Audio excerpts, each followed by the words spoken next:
Okay, so in the first part of this series of the videos, what we've done is actually I explained how do I use configuration files for Claude Code in my day-to-day work, especially when we're creating a new Android application project from scratch, a relationship between these different configuration files, how it actually looks like in general. So I will leave description to the video below if you're interested. I would suggest you to watch this video first before going and watching this one. And I'm expecting this one actually to be quite long. I have like 5 p.m. right now, and I'm very interested to see how much time it would take. I suggest it wouldn't take too much time, but the main idea of today is to show you real-time, real-world progress and process, like of me doing mistakes working with AI, like how do I actually solve mistakes that AI does, and in general workflow that I found pretty efficient during my working with these tools for a pretty long time. What exactly today we're doing? So we already have a really basic application. We have some basic architecture that was already implemented like a while ago, and what we're trying to do today is finishing it into a ready product for myself to work with all this stuff.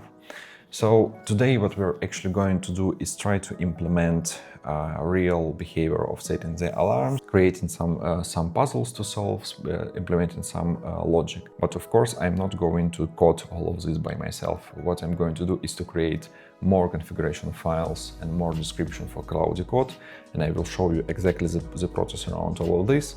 And we will launch Claude Code and force it to work in a way that we need it to receive some output that we think is worth of pursuing.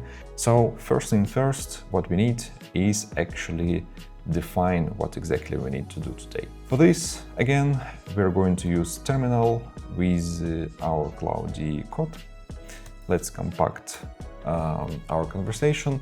Actually, if you don't know about all this compacting and whether you need it do it manually at all, LLMs, they have a context window. So context means how much tokens it's able to keep in the memory during your conversation. The more tokens you have in your memory, your prompt that is not related specifically to the context that you had conversation before, all of this will be actually noise for the LLM, and you can get a worse result in the end just because you are doing it without a compression.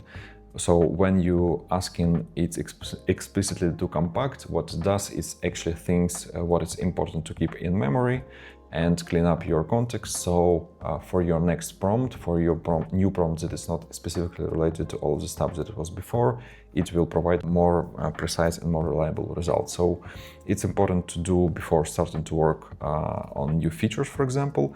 But of course, again, there's those tools smart enough to figure out before actually starting to work on a feature, if they will understand that they need to clean up some context, they will do by their own. But you know, it's very nice when you're able to actually to try and to manage it by yourself as well. Now we need to create configuration files explaining in details specific features that application needs to have. I have overall understanding of the application, how it should works and what kind of feature I would expect. So let's have a back and forth conversation to see whether I have some kind of blind spots for myself before we actually starting to implement it. Basically, as I can see it, we need to have a separate configuration files explaining a specific features, so it will be easier for me and for you to navigate by these trees to see the description of the specific feature while keeping context not overloaded with not related features. So we should have a clear tree and path of different features we need to work with. Let's handle. And the second part would be, so at the moment we have a simple alarm list screen that shows some mocked data that user was able to input. What it needs to have, we also need to have a dedicated confirmation for before the deletion. So once user did a swipe and remove the alarm, we need to ask show pop-up asking user whether he would like it to delete or not. Another feature that we need to make sure that it is impossible to have neither alarm clock with the same time as well as the alarm clock with a specific label. So labels should be unique. So we also, I guess, need to support some kind of day-night mode.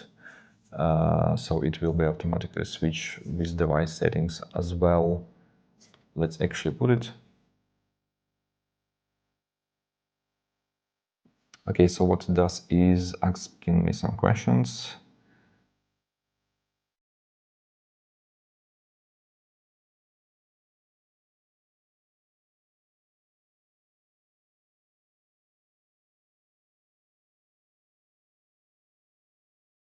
Usually it takes some time. We already 24 minutes and we didn't start to build anything yet. But again, I would mention that I found myself that it's way more faster to spend the time and prepare all documentations and things through all different features and have architecture in your head before starting to build it, because you will then just execute it way faster, and AI can execute it way faster without doing some stupid mistakes than it would be done if just it didn't have enough context around it. So yeah, so explaining to you the screen related to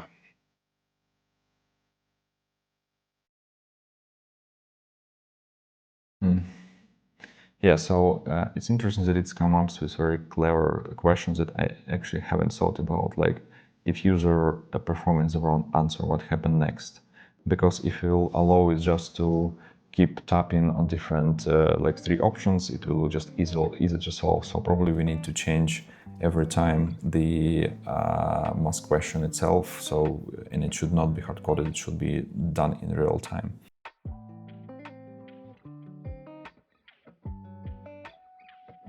Yeah, it would be actually interesting to see how it works in real life, because I'm building it on my pure assumption. But it is the beauty of all these AI tools, that you can just play with all of this stuff and don't care, because you can change all this easily. But what I'm curious to see is, because as you can see, we are putting right now a lot of pressure. Of course, like modern tools are already pretty powerful, but it's not something really traditional application. So it's this alarm clock style. I think it will be interesting to see how it's going to implement it. So basically, we are coming close to the starting of feature implementation, and I'm recording this 35 minutes. So yeah, usually it may take a bit more time, because the project's like it's very simple. We don't have any integration with third-party services, and usually when you work in higher enterprise projects, you are just not building it from scratch. You more building it by features. And separated features usually taking all this explanation something like half an hour. But because we have very simple app, the whole app can be built pretty fast, I would say. Now, what about you guys? I'm wondering, do you actually using all this stuff at your work, and how do you find experience with that? Maybe I'm missing something here as well. So it's creating right now docs, and it's updating README files, so to be able to keep track of everything. And seems like it's done. Let's have a quick glance on what exactly it was implemented. So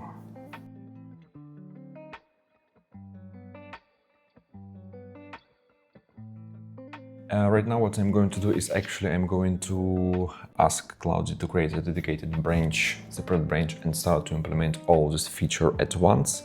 And we will see whether it's able to achieve it from the one attempt or not. It's done. It took, let's see, how much worked for 24 minutes, which is, I should say, not a lot considering how much task it already accomplished. As you can see, there is a really pretty big list of changes that it applied. And I, of course, won't going to show you everything. But let's see whether it will be able to launch or not. Of course, you can like also do all of this stuff not in your machine. You can just use some Claude Code tools that allows to run into the cloud. So you can just create it by pull requests. Wow, it's crashed. Standard error. it's actually not bad. So permission needed. Grant. Okay. Yeah, of course it's done. Okay, let's see what is done. So we have simple switch. By pressing, we're able to select specific dates, which is nice, safe. And it's update and show the specific date. We can swipe, cancel. Yeah, that's nice. There is an issue when users swipe alarm list. Actually, as far as I know, there is a ways to connect agents, so they will be able to get output from your Android device from TCP IP. I'm going definitely to try out, because if it works this way, that it means that you can close a lot of gaps if you will allow it to monitor your emulator and test actually how all of this works. Try to go to settings, follow system light dark, which doesn't apply. So it also doesn't work. Alarm volume, I don't know, we'll check it later. Permissions, extract alarm. Yes, grant notifications. It's interesting that it always redirects to settings, because there is a way to ask it via API without actually settings redirect. But no, this is at least something.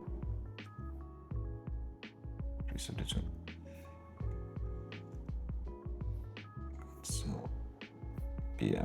So, okay, so data picker shows time in 24 hours, but our system formats in IMN. Wow. We do have alarm working. Yikes. Snooze, stop. Stop. Right, snooze. Yeah, well, you know, it did work. We still have pretty much a lot of things to fix. Before, for example, we can say that, you know, alarm did worked.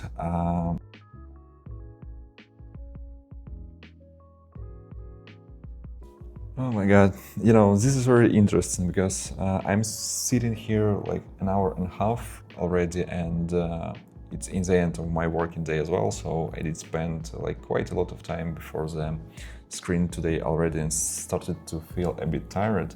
But you know, it's still really interesting, because again, let's just appreciate. Of course, I'm like saying that it makes mistakes, and you know, we just need to go back and forth and obvious for us things. But let's just appreciate for a second how much now we are able to done within such short period of time. We actually have a huge amount of data objects. All of that would take weeks. Well, okay, maybe not weeks. Maybe I'm oversaturating here a bit, but days for sure. But I did spend like, how much? I spent like 30 minutes of my time initially to create some prompt and answer some questions, which is exactly what you still would need to do when you're creating it by your own. And then it spent half of the hour to building stuff itself. And now I'm expecting it like within an hour we will have a prototype that I can install on my real device and test tomorrow to see the direction that I'm going to move next with it. So, and you know, my also very big pain point was all this custom UIs. I didn't really like implement like these tricky UI elements. I know that some people enjoy create some heavy animation stuff and work with that. I was not the type of person. I was always enjoyed to create components itself, a relationship between them, and think about the logic and how it should be related to each other, and I always hated this task when we need to create some tricky UI behavior and tricky logic. Like for example, I right now said to make this swipe button. We will see how it will implement it, because as far as I know, and in my experience, Claude Code doesn't do really well in terms of the UI. Yeah, you can see, well, it does what I've asked. As you can see, it's clear that it should be swiped. And now we have beautiful sample, which my brain right now is not able to solve. This one, yeah. So nice, this works. It took almost hour and a half to accomplish this. And I believe that it's a great result for such period of time, especially considering that we do not create in some really simple MVP. It's actually working product, because as you can see, we're able to set several alarms, and it's not looks like something that was done in a couple of hours. We're also able to adjust all of the settings. I'm pretty sure that it will work. This actually which can be solved later. I don't want you to spend any more time with all of this stuff. In the next video, what I'm going to try is I'm going to compare Codex with the Claude Code to see how it performs in a specific feature requests in terms of the UI, UX and execution itself. And thanks for watching. Subscribe to not miss notifications, and see you soon.